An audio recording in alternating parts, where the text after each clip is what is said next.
Donc, pour rappeler que l'Assemblée nationale est convoquée en session extraordinaire depuis le lundi 10 août 2026 à 10 heures. Et nous avons démarré les travaux depuis le mercredi 12 août. Et l'ordre du jour était ainsi fixé. Et ainsi fixé, on a, pour cette session extraordinaire, il y a le projet de loi portant code du travail, celui portant code de la sécurité sociale. Nous avons également le projet de loi sur la protection des infrastructures d'information critique et la sécurité numérique, la proposition de loi portant modification de l'article 37 de la Constitution, la proposition de loi relative au régime juridique des crédits spéciaux et à l'ordre du jour également la ratification de propositions de résolution portant création de commissions d'enquête suivantes. Donc 6 commissions d'enquête sur les manquements sévères notés dans la gestion du foncier de différents lotissements et du domaine public maritime, sur les opérations de cession d'immeubles du patrimoine bâti de l'État à des particuliers dans des conditions irrégulières, sur les irrégularités dans la passation et l'exécution des marchés du programme Un étudiant, un ordinateur du ministère de l'Enseignement supérieur, de la Recherche et de l'Innovation depuis 2017 pour un engagement cumulé de l'ordre de 48 milliards de francs CFA. Sur les abandons de recettes et la gestion des exonérations fiscales, sur les conditions de délivrance et le renouvellement des licences de pêche. Donc voilà l'ordre du jour de cette session extraordinaire. Et comme je l'ai dit, nous avons démarré les travaux depuis le mercredi. Donc rapidement, sur le code du travail et le code de la sécurité sociale, le groupe parlementaire PASTEF les Patriotes a eu à rencontrer ce mardi le Front syndical pour la défense des travailleurs qui avait des préoccupations par rapport à ces deux textes-là. Et rappelez que ces textes ont été renvoyés en commission parce qu'ils ont fait l'objet d'une première délibération. Donc là, on est dans la seconde délibération. Lors de la première délibération, après la commission, lors de la séance plénière, quand nous avons été saisis par les centrales syndicales de travailleurs, nous avons jugé nécessaire de renvoyer le texte en commission pour permettre au gouvernement de continuer, de poursuivre ou de renouer le dialogue avec les centrales syndicales. Parce que les centrales syndicales avaient considéré que le texte qui était présenté à l'Assemblée nationale n'était pas fidèle au texte sur lequel ils avaient travaillé avec le gouvernement pendant plus de 2 ans. Il y a des dispositions nouvelles qui avaient été introduites sans qu'ils en soient informés, sans qu'ils aient été consultés, sans qu'il y ait eu concertation. Donc nous avons eu à recevoir les centrales syndicales ce mardi sur leur demande avec le coordonnateur Modi Guiro et tous les autres responsables des centrales syndicales. Nous les avons écoutés et dit que nous allons en tout cas prendre en compte ces préoccupations-là. Donc le lendemain, en commission, le mercredi, nous avons reçu également le ministre du Travail et de la Fonction publique et nous lui avons demandé en commission de renouer le dialogue. Lui, il a dit que le dialogue n'a jamais été rompu, mais nous lui avons demandé quand même de renforcer la concertation. Et nous lui avons demandé également qu'il revienne, parce que l'une des préoccupations majeures de ce texte, c'est l'article 100 portant sur le contrat de travail à durée déterminée. Dans la nouvelle version, elle avait été modifiée pour augmenter la durée maximale, pour augmenter le nombre de renouvellements du CDD. Donc ce que les syndicats de travailleurs ont jugé inacceptable. Donc nous avons demandé que le CDD soit ramené à un seul renouvellement et une durée maximale de 2 ans, comme c'est le cas dans le Code du travail de 97, qui est le Code du travail en vigueur. Un amendement a été déposé par un de nos collègues et cet amendement a été adopté en commission. Et nous espérons qu'il en sera ainsi en séance plénière et que le gouvernement va maintenir cette ligne de dialogue et de concertation en écoutant les centrales syndicales de travailleurs. En ce qui concerne la proposition de loi portant modification de l'article 37 de la Constitution, comme vous le savez, c'était une proposition qui était, une disposition qui était dans le projet global de révision constitutionnelle. Puisque nous avions noté que le projet de révision constitutionnelle qui avait été publié par le président de la République, à son article 37, ne comportait plus de dispositions sur la déclaration de patrimoine. Et quand nous avons pris l'initiative de porter la proposition de loi portant révision constitutionnelle, après, en tout cas, l'inaction de l'exécutif, puisque, comme vous le savez, le président de la République, en décembre 2025, s'était engagé à déposer la réforme constitutionnelle au niveau de l'Assemblée nationale avant la fin du mois de mars 2026. Mais depuis la fin du mois de mars 2026, donc c'est, je pense, le surplace, c'est le statu quo, c'est l'immobilisme, et c'est là que le groupe parlementaire Pastef les Patriotes a pris l'initiative de porter cette proposition de révision constitutionnelle, qu'elle a transformée en proposition de loi. Après avoir été examinée et adoptée par l'Assemblée nationale, vous avez suivi un peu le feuilleton judiciaire, en tout cas, avec la saisine par le président de la République du Conseil constitutionnel, en soulevant le vote bloqué et d'autres, disons, prétextes, d'autres alibis pour bloquer cette réforme-là. Ce qui a été, en tout cas, très dommage, puisque non seulement l'exécutif n'a pas respecté son engagement de mener à bout cette réforme, mais encore, on empêche l'Assemblée nationale, par des procédés, je dirais, des procédures dilatoires, des manœuvres dilatoires, de mener à bout ces réformes-là.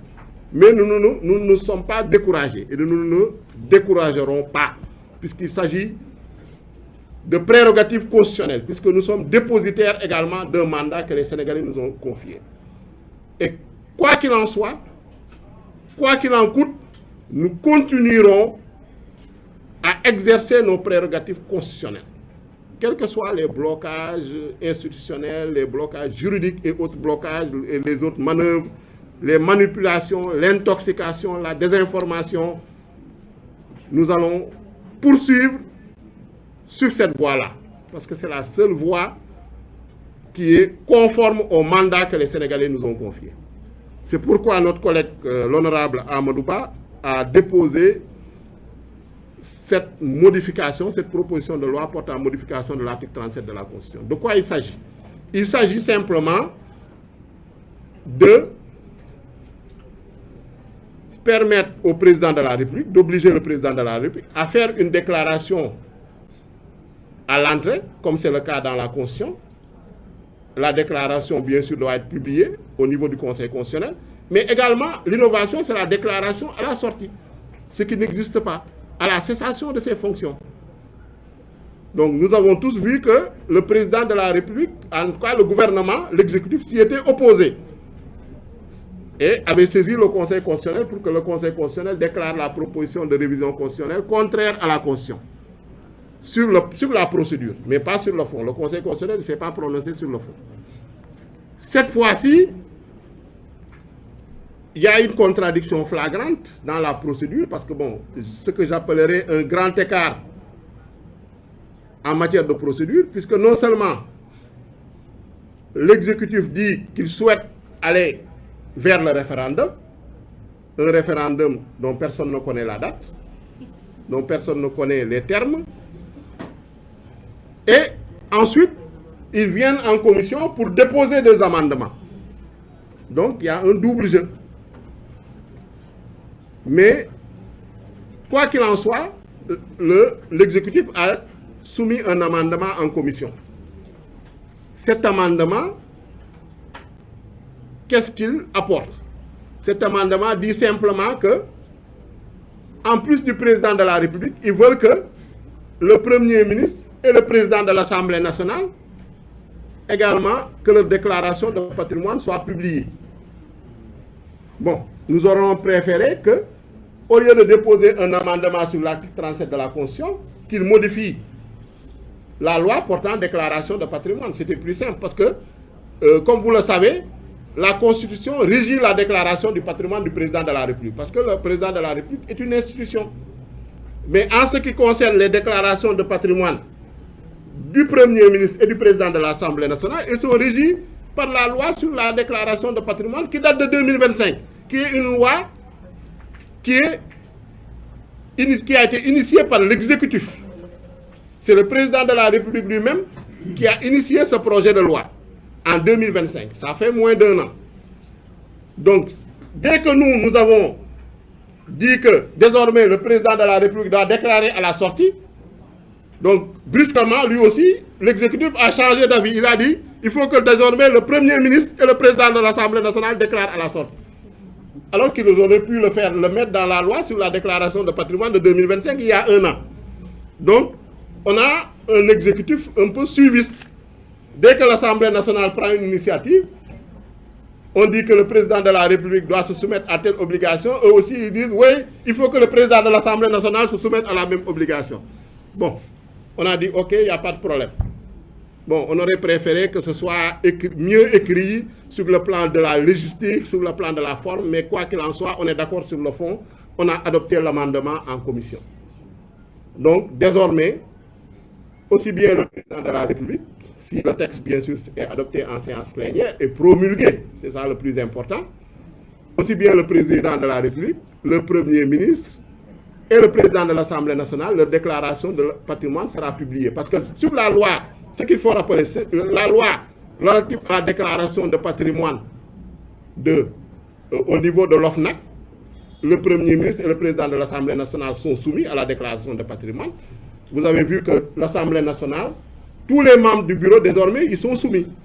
Et avec la publication des assujettis que l'OFNAC a fait cette semaine, nous avons noté que, en tout cas, tous les membres du groupe parlementaire PASTEF qui devaient déclarer l'ont fait. Le président de l'Assemblée nationale, les vice-présidents, les questeurs, les présidents du groupe parlementaire, le seul défaillant est du groupe parlementaire Takku Wallu, malheureusement, mais je pense qu'il pourra se rattraper. L'Assemblée nationale a un taux de déclaration de plus de 90%, ce qui est très bien. Maintenant, il s'agit de faire en sorte que la déclaration de patrimoine soit publiée. Donc, on aurait pu modifier la loi relative à la déclaration de patrimoine, mais on l'a mis dans la Constitution, ce n'est pas grave. Nous avons adopté l'amendement. Ce qu'il reste à faire, c'est le texte doit passer en séance plénière ce lundi. Et nous osons espérer qu'après l'adoption au 3/5e, parce que l'adoption au 3/5e, comme vous le savez, vaut approbation d'une loi constitutionnelle. On ne sortira pas des alibis pour dire qu'on va aller au référendum. Parce qu'un référendum, quand même, ça coûte de l'argent. Est-ce qu'il est nécessaire de faire un référendum, de mobiliser tous les Sénégalais pour leur demander simplement est-ce que le président de la République, est-ce que vous êtes d'accord, oui ou non, que le président de la République, le Premier ministre et le président de l'Assemblée nationale publient leur déclaration de patrimoine? Ça ne nécessite pas un référendum. Je pense que ce serait absurde. Donc, nous demandons que le texte soit promulgué, puisque l'Assemblée nationale et l'exécutif sont d'accord sur le contenu de ce texte-là. Ils sont d'accord sur la procédure. Je ne vois pas de problème. Et nous osons espérer qu'il n'y aura pas de recours également devant le Conseil constitutionnel pour essayer de faire arbitrer par le Conseil constitutionnel, que le Conseil constitutionnel vienne au secours également de ceux qui ne veulent pas la transparence. Nous, en tout cas, nous ne déposerons pas de recours. Nous osons espérer également que le président de la République ne fera pas de recours puisque son amendement a été adopté. Il reste l'opposition et les non-inscrits. Et ils ne sont pas intéressés par le débat puisqu'ils ne se sont jamais engagés. Donc, et nous osons espérer aussi qu'ils sont pour la transparence. Parce que cette disposition, ce qu'on a mis dans la Constitution, c'est dans le Code d'éthique et de transparence dans la gestion des finances publiques, qui a été adopté en 2012, sous le régime de Macky Sall. Donc l'opposition actuelle, Takku Wallu, la plupart des membres sont de l'APR, du régime de Macky Sall. Nous osons espérer qu'ils seront conformes à la loi qu'ils ont adoptée, le Code d'éthique et de transparence dans la gestion des finances publiques. Pour ceux qui restent des non-inscrits, nous savons tous qu'ils sont attachés à la transparence, à la bonne gouvernance et à la reddition des comptes. Donc ils ne feront rien pour empêcher à cette réforme qui consacrent la transparence, la bonne gouvernance et la réduction des comptes d'être mises en œuvre. Donc, tous ceux qui voudront, par des arguties juridiques, par des alibis procéduraux, dire qu'ils vont déposer un recours, on considérera qu'ils sont contre la transparence, qu'ils sont contre la bonne gouvernance et qu'ils sont contre la réduction des comptes. Ils ne veulent pas que le président de la République, ils ne veulent pas que le président de l'Assemblée nationale, ils ne veulent pas que le Premier ministre, que leur déclaration de patrimoine soit publiée. Ils ne veulent pas que le président de la République fasse une déclaration de patrimoine à la sortie. Il faut que les citoyens sénégalais, quand même, soient attentifs à cela, soient vigilants. Nous interpellons également sur ce point la société civile, qu'ils portent également ce combat-là, puisque eux aussi sont attachés à la transparence, à la bonne gouvernance et à la réduction des comptes. Donc, pas de référendum, pas de recours.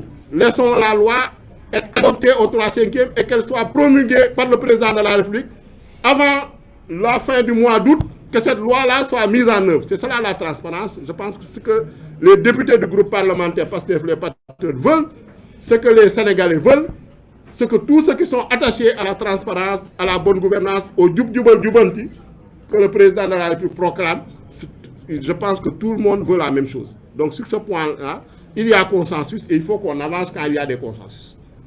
Il ne faut pas créer de faux blocages, référendums, recours au Conseil constitutionnel. Donc ça, ce sont, je pense, des faux blocages qui nous mènent dans des impasses. L'autre point, c'est sur les crédits spéciaux.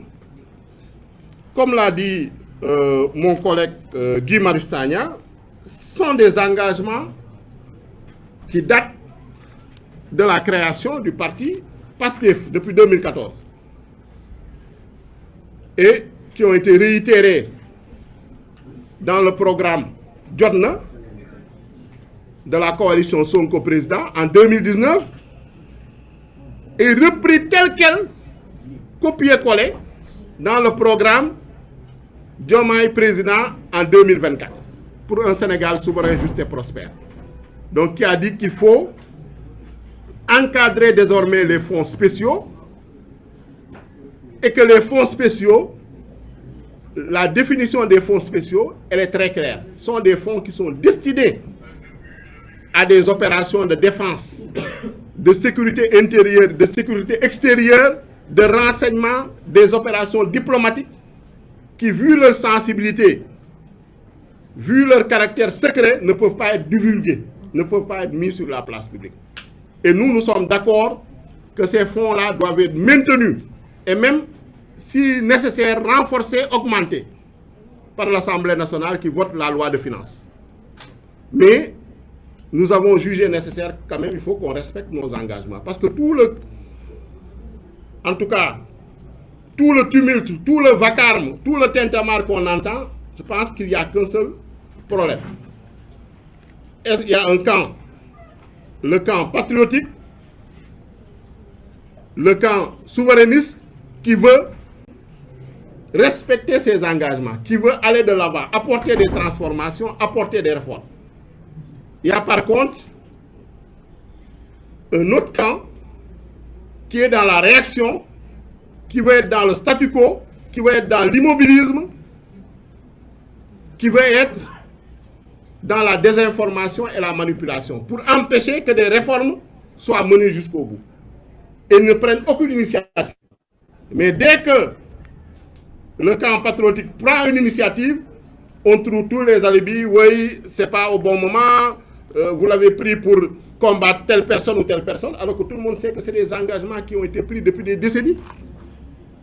Donc il s'agit maintenant de confirmer, de respecter. Et nous, comme on l'a dit, nous disposons d'une majorité et de prérogatives constitutionnelles et nous ne renoncerons pas aux engagements que nous avons pris. Nous ne ferons pas du reniement, nous ne serons pas des renégats, en tout cas. Nous allons respecter nos engagements, nous allons respecter nos paroles, nos promesses électorales. Ça prendra du temps, le temps qu'il faudra, mais nous allons utiliser toutes les voies constitutionnelles et juridiques offertes par la Constitution, le règlement intérieur, les textes législatifs et réglementaires pour le faire. Et cette loi sur le régime juridique des crédits spéciaux, voilà, en tout cas, c'est une première étape pour régir ce type de crédits qui ont une destination précise. Nous donnons, on a fait du benchmarking, fait du droit comparé. En France, vous avez la commission de vérification des fonds spéciaux. Dans d'autres pays, que vous allez aux États-Unis, au Royaume-Uni, il y a des comités parlementaires, au Sénat, à la Chambre des représentants, qui sont chargés de vérifier les fonds spéciaux. Et nous sommes d'avis également que c'est des questions sensibles. Il faudra des comités restreints avec des gens quand même qui sont dotés d'une légitimité, qui sont élus au suffrage universel, qui vont vérifier, et des rapports seront transmis à qui de droit. Ce ne sont pas des rapports qui seront publiés, mais il faut un minimum de contrôle, parce que c'est l'argent du peuple, c'est l'argent des Sénégalais, c'est l'impôt des Sénégalais. Donc c'est les recettes qui sont dans le budget, sont ces recettes-là qui sont transformées en crédit. Que ce soit crédits spéciaux, fonds politiques, fonds d'intervention sociale. Mais ici, le plus important, c'est de dire, nous n'allons pas les supprimer. Si besoin, on peut les augmenter. Mais il faut un contrôle pour vérifier simplement est-ce qu'elles ont été utilisées conformément à leur objectif et à leur destination. Tout le reste, je pense que c'est du bruit.